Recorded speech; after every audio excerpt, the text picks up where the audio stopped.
Le Bénin, le Niger et le Togo pourraient être privés d'électricité selon la Direction générale de la transmission, Company of Nigeria. Ces trois pays doivent au Nigeria 16 millions de dollars. Une situation qui sape les efforts du pays qui fait face à un déficit énergétique, en partie dû à l'insolvabilité de ses clients internes et externes. Ils ont payé une partie de ce qu'ils ont consommé avec les dettes.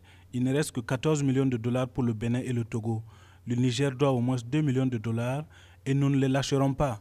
L'approvisionnement en électricité n'est pas de la charité. La viabilité financière de l'industrie nigériane de l'approvisionnement en électricité reste le défi le plus important menaçant la durabilité de l'industrie.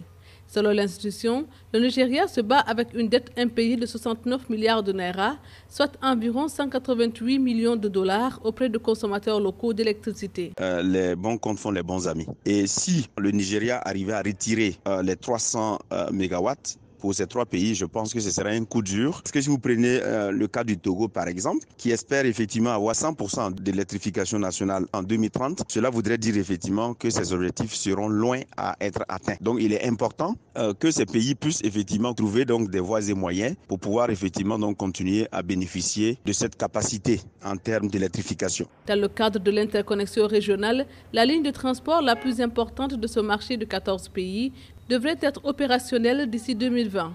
Mais l'insolvabilité et les paiements irréguliers entre partenaires commerciaux de la région restent un grand défi. La Nigeria Electricity Supply Industry fournit une capacité de 300 MW au Togo, au Bénin et au Niger.